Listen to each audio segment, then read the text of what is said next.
እሰይ እሰይ እሰይ ምሳሌ ታክማ በደህና በሰላም ተመልሰዋል።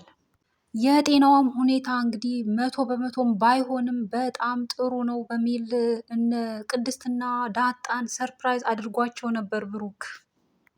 ዳጣና ቅድስት የነ ብሩክና ምሳሌ መምጣትን አስመልክተው እጅግ በጣም ተደስተው ፈንጠዝያ ሆኖላቸው ነበር።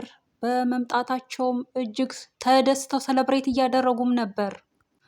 ብሩክ ለልጁ ሲል ብዙ መሰናክሎችንም ቢያልፍ ያንን ሁሉ ተቋቁሞ አልፎ እንግዲህ እግዚአብሔር ረድቶት አሁን ምሳሌ ታክማለት ድናለት ወደ ኢትዮጵያ ተመልሰዋል። በዛም እጅግ በጣም ደስ ብሏቸዋል። ሞገስና ሉላም ባሉበት ሆነው የእነሱን መምጣት ሰምተው በጣም ተደስተው ነበር። በተቃራኒው ባላንጣዎቻቸው ማህሌትና ኤፍራታ እንዲሁም ዝና እጅጉን ተናደው በጣም በግነዋል። እንደነሱ እቅድና ስትራቴጂ ብሩክ ከምሳሌ ጋር እንግዲህ ከውጭ ሳይመለሱ ሞገስን ገድለውት ሞገስ ቀብር ላይ እንዲደርስ ለማድረግ አስበው ነበር። ነገር ግን ሀሳባቸው አልተሳካላቸውም።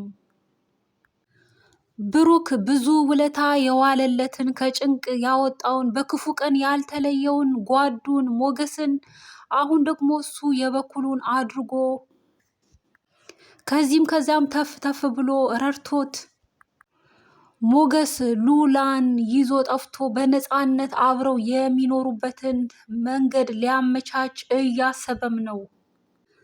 ማህሌት ሉላ ከዝና መሄዷን ስለምታውቅ ዝና ብቻውን መሆኑን ተረድታ ጨለማን ተገን አድርጋ ዘንጣ ተዘጋጅታ ዝናን ለማማለልና በእቅፏ ውስጥ ለማስገባት ዝናን የእሷ ለማድረግ አስባ ተዘጋጅታ ሄዳ ነበር። ነገር ግን ዝና እንዳሰበችው አልሆነላትም። ይልቁንስ ተናዶባት በጥፊ አጋጭቶ ወልውሏት ነበር። እኔ ዝና እንደዚህ አይነት ተልካሻ ሰው አይደለውም። እንዴትስ እንደዚህ ታስቢኛለሽ? እንዴትስ ደፈርሽኝ? እንዴት በሚል እንግዲህ በጣሙን ተናዶ ሁለተኛ እንደዚህ እንዳታደርግ ጭምር አስጠንቅቆ በዛው ምሽት ከቤቱ አሳዷት አስወጥቷት ነበር። ማህሌትም ውርደት፣ ሽንፈት፣ ቅሌቷን ተከናንባ በዛው ምሽት ወደ ቤት ተመልሳ ሄዳ ነበር። የጥቅም ሰው የሆነችው እህቷ ኤፍራታም ሁኔታዋን ስታይ እንዴት ተመለሽ? እንዴት አልተሳካልሽም? ለዚሁ ነበር እንደዚህ ተፍጨረጨረሽው ስትል እያበሸቀቻት አሁንም ቢሆን እጅ እንዳሰጪ ዝናን የራስሽ አድርጊውና ባለ ሀብት ሁኚ፣ አንቺም ይለፍልሽ እኔም እንዲያልፍልኝ ምክንያት ሁኚ እንጂ በጭራሽ እንደዚህ እንዳትሆኚ፣ የሆነ ወይ አቅምሽ የሆነ ወይ ፉከራ ሽለላሽ እያለቻት እንደገና እንግዲህ ለዚህ ልትጋብዛት ልትገፋፋት ብዙ ጥረት ሙከራ እያደረገች ነበር። ማህሌትም እንደገናም ቢሆን ሞክራለው ዝናን በእጄ ካላስገባው መቼም እኔ ማህሌት አይደለውም ካልተሳካልኝ እኔ እንደው ታመሰግኝኛለሽ እያለች እየተወራረደችም ነበር። እንግዲህ በቀጣይም ዝናን የእሷ ለማድረግ በቅፏ ለማስገባት በምን አይነት ሁኔታ አስባ ይሆን? እንዴትስ እንግዲህ ዝና ከሉላ ውጪ ማንንም አይፈልግም። ከልጅነት ጀምሮ አንድም የሚያውቃት እሷን ነው፣ ሉላን ነው።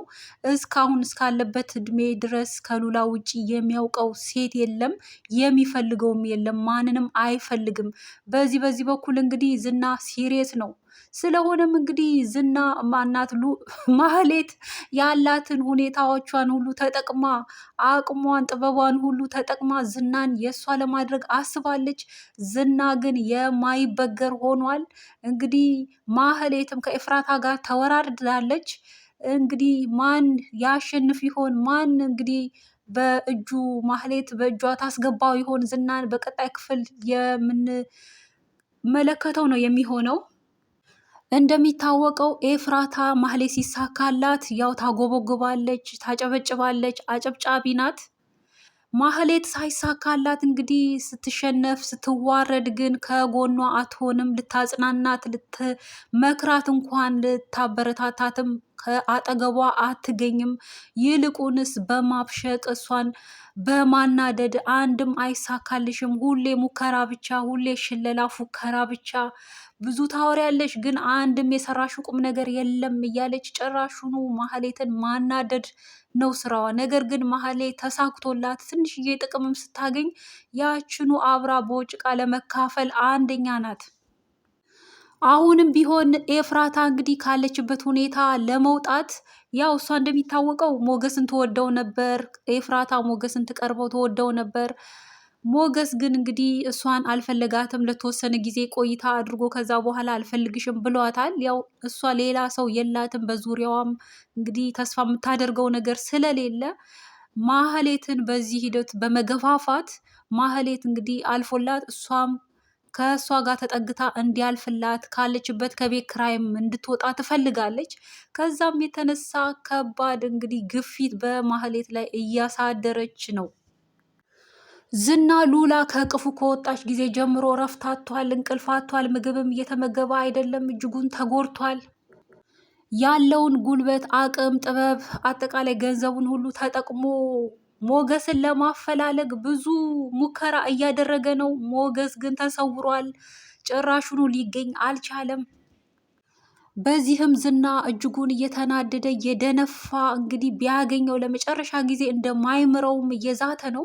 እንግዲህ በሱ በኩል ሲያቅተው ሌላ የሚረዳውን ሰው ፈልጓል። ከዚህ በፊት ማንም እንዲረዳኝ፣ እንዲመክረኝ፣ እንዲያግዘኝ አልሻም ያለው ሰው አሁን ግን በራሱ በኩል ምንም ስላልተሳካ በማህሌትም በኩል እንዲሁ የተሳካ ነገር ምንም ተጨባጭ ነገር ስለሌለ አሁን ግን እንግዲህ የማህሌት የምታውቃቸውን ሰዎች አስጠርቶ አስጠንቅቆ ሞገስን ካለበት ፈልጋችሁ አውጥታችሁ እንድትገሉት ካልሆነ ለእኔ አሳልፋችሁ እንድትሰጡ ፈልጋለሁ ብሎ የሚያስፈልጋችሁን ነገር እሰጣችኋለሁ፣ ያንን እንድታደርጉ ፈልጋለሁ እያለ በኃይል ሲነግራቸው ነበር። እነሱ ምን ሞክራለን በሚል እንግዲህ ተለይተው ዳጣን በመከታተል ሁኔታ ላይ ነበሩ። ዳጣም በምትገባበት እየገቡ በምትወጣበት እየወጡ የዳጣን እንቅስቃሴ ተከትለው እንግዲህ ዳጣ ሞገስን ካገኘች ሞገስ ያለበት ከሄደች በዛ መስመር እንግዲህ ሞገስን እናገኛለን የሚል ተስፋ ስላደረገ ዝና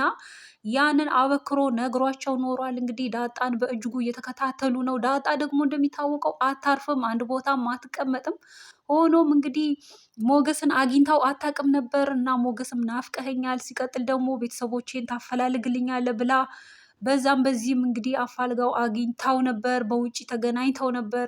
በዛም ከተገናኙ በኋላ እያወሩ እየተጨዋወቱ እያለ እንግዲህ የሚከታተላቸው ሰው በዙሪያ እንዳለ ተመልክተው ነበር።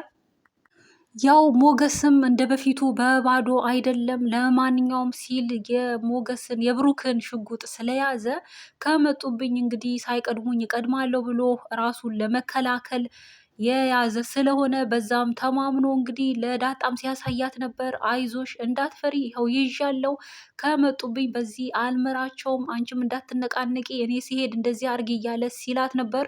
እሷም ያለችውን ነገር በማድረግ ላይ እያለች እንግዲህ እነኛም ተከታታዮች የሚከታተሉት ሰዎችም እየተከታተሉት እንዲሁም ሊገድሉት እየፈለጉ በዛ ሂደት ነው እንግዲህ ድራማው ይህ ክፍል ተጠናቆ የነበረው። በአጠቃላይ ክፎች አይሳካላቸውም። እንደምታስታውሱት ይህ ድራማ ሲጀመር ያው ክፎች አይሳካላቸውም ትል ነበር ብዙ ጊዜ ቅድስት ማለት ነው። እናም ክፎች መቼም ቢሆን አይሳካላቸውም። ማህሌትም ሲጀመር አንዳንድ ነገሮች ላይ ያው በክፋት በኃይል የተነሳች በአጠቃላይ ህይወቷ ነገረ ስራ ሁሉ ክፋት ነው። ምሳሌ ላይ ያደረገችውን ነገር የማንረሳው ነው። ሆኖም ግን አልተሳካላትም። አሁን ሁሉ ነገር እየተበላሸባት እንግዲህ ብሩክን ፈቷታል፣ ባዶ ሆናለች፣ ፈት ሆናለች።